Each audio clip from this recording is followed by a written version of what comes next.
तो टर्मिनल की बात कर रहा है। उसके बाद से बात जो हो रही है आपकी टर्मिनल के बाद सेल का आंतरिक प्रतिरोध, सब आप पढ़े हैं, याद है ना। टर्मिनल वोल्टेज का मतलब एकांक आवेश को पूरे परिपथ में प्रवाहित करने के लिए जो कार्य किया जाता है, इसको भी से प्रदर्शित करते हैं। और विभाग बल एकांक आवेश को पूरे परिपथ में प्रवाहित करने के लिए सेल के द्वारा जो ऊर्जा दी जाती है उसको विद्युत वाहक बल कहते हैं। और ये टर्मिनल वोल्टेज तो सबको याद है कि सेल का आंतरिक प्रतिरोध सबको याद है कि सेल भी तो भाई लगाता है ना। चलिए, नहीं, सेल के अंदर भी जो माने घोल होता है ना, वह भी धारा के मार्ग में एक बाधा उत्पन्न करता है, जिसको हम लोग क्या कहते हैं, सेल का आंतरिक प्रतिरोध कहते हैं। इसको स्मॉल आर से प्रदर्शित करते हैं। इसका मात्रक ओम होता है। ठीक बा, तो चलो तो सिद्ध करते हैं हम लोग। आओ, कैसे इसका संबंध हम लोग करेंगे। ठीक है, आओ पहले एक चित्र बना लेंगे हम लोग, कुछ सुंदर प्यारा सा। देखिए, गुड मॉर्निंग। यह चित्र है आपका आर, बाह्य प्रतिरोध आर है। यहाँ पर एक कुंजी है, ठीक है, और यहाँ पर आपका एक वोल्टता है, इसको लिया के मिला दो। यहाँ पर एक सेल लगाया गया प्लस माइनस, ठीक है, लो इसको ऐड कर दो, तो इसका क्या हो जाएगा, ई से प्रदर्शित करते हैं स्मॉल आर। देखो, एक चित्र में मैंने कल भी बताया था आपको, इस चित्र में पूरा आपको मालूम है। देख लो बाबू, हाई बाह्य प्रतिरोध आर है, सब लोग को याद होगा। हाई आपका कुंजी है, हाई टर्मिनल वोल्टता कहो या वोल्टता कहो या विभवांतर कहो। यह सेल है जिसका विद्युत वाहक बल ई है, और इसका आंतरिक प्रतिरोध का है स्मॉल आर है। ठीक है, चलो कैच कर लो बाबू। ठीक, तो इसमें संबंध आपको आज स्थापित करना, बड़ा अच्छा टॉपिक है बाबू।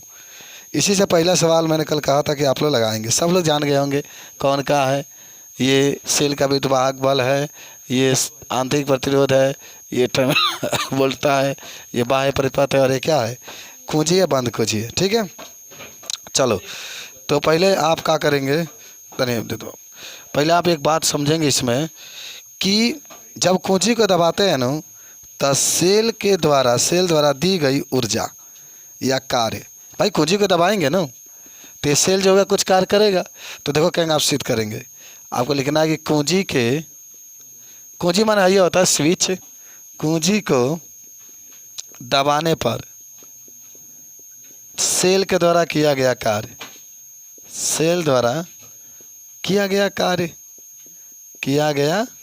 कार्य, भाई सेल कार्य करेगा तो कौन से कार्य करेगा, डब्ल्यू बराबर पढ़े हैं ना, ई इंटू क्यू।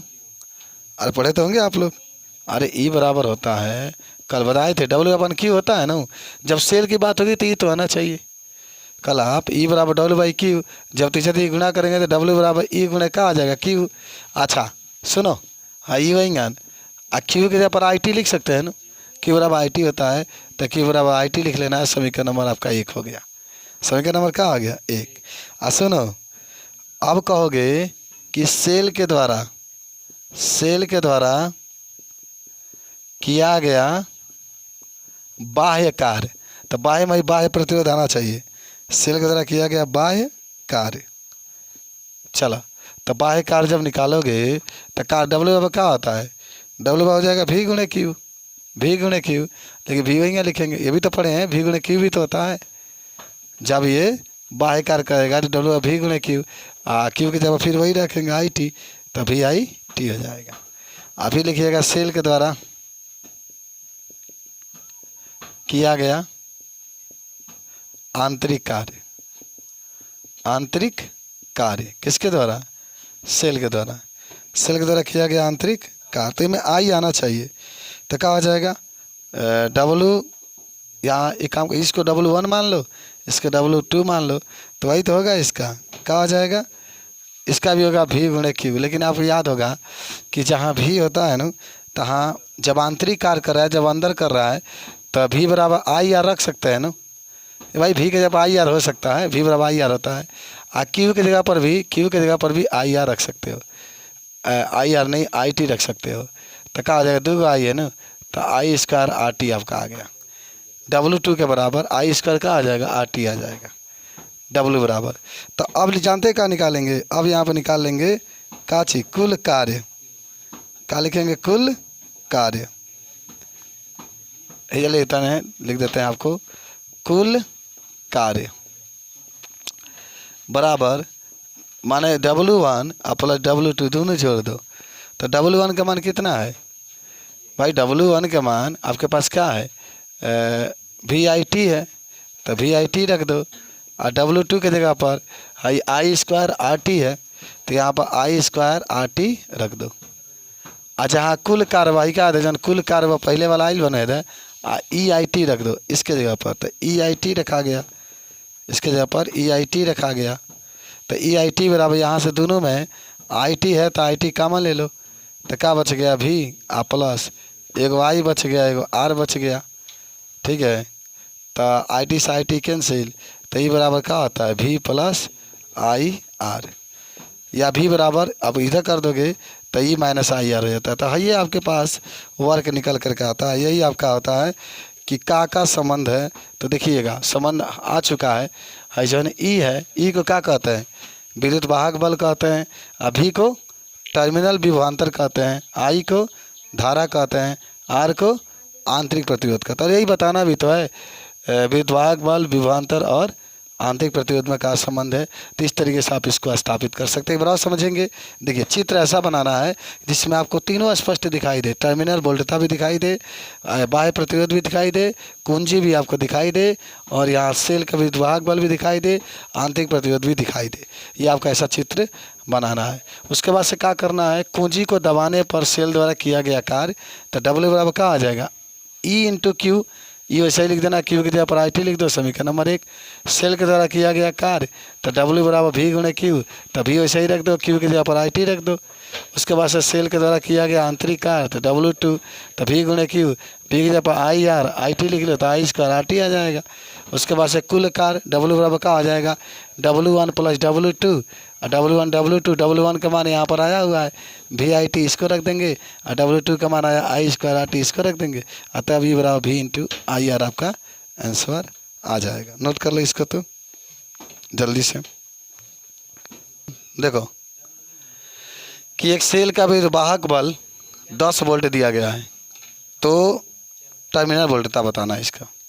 बहुत प्यारा क्वेश्चन है, जान देना। तो टर्मिनल वोल्टता बताइए। अच्छा तो जरा सोचो ये क्वेश्चन कितना प्यारा है, ठीक है ना। क्या कहा कि एक सेल का विद्युत वाहक बल 10 वोल्ट है तथा 0.5 एम्पियर की धारा प्रवाहित हो रही है तथा आंतरिक प्रतिरोध 3 ओम है, तो टर्मिनल वोल्टता बताना है। बता दोगे ना आप लोग। भाई टर्मिनल वोल्टता का मतलब होता है भी आपको निकालना है। पहले हल करो इसको, क्या दिया है पहले समझो। देखो बाबू, भाई 10 वोल्ट का विद्युत वाहक बल कह रहा है ना, तो समझो कि ई दे दिया है। भाई अगर विद्युत वाहक बल की बात करता है तो ये तो दिया है इसमें, आई जब एम्पियर धारा कह रहा है तो समझो आई दे दिया है, और 3 ओम का प्रतिरोध है तो समझो क्या दे दिया, आर दे दिया। तो हल कर लेते इसको, चलो प्यारा सा चीज़ रहेगा, हल करते हैं हम लोग। तो क्या आपका आएगा, सुनिएगा ध्यान से। ई बराबर आपके पास आ जाएगा 10 वोल्ट, ई बराबर 10 वोल्ट आ जाएगा, आई बराबर 0.5 एम्पियर आ जाएगा, और आर बराबर 3 ओम है, ठीक है। स्मॉल आर होगा ना, आंतरिक प्रतिरोध है। भी पूछ रहा है, तो भी बराबर आपके सूत्र बताएं, जस्ट E माइनस IR, पक्षांतर कर देता आ जाएगा इतना। चलिए अब ई की जगह पर रखा जाए 10, आई की जगह पर रखा जाए 0.5, आर का मान रख रहे 3, तो 10 माइनस 5 15, घट जाएगा तो कितना आ गया, 8.5 वोल्ट। कितना प्यारा क्वेश्चन था, नोट कर लो इसको। 8.5 वोल्ट इसका आंसर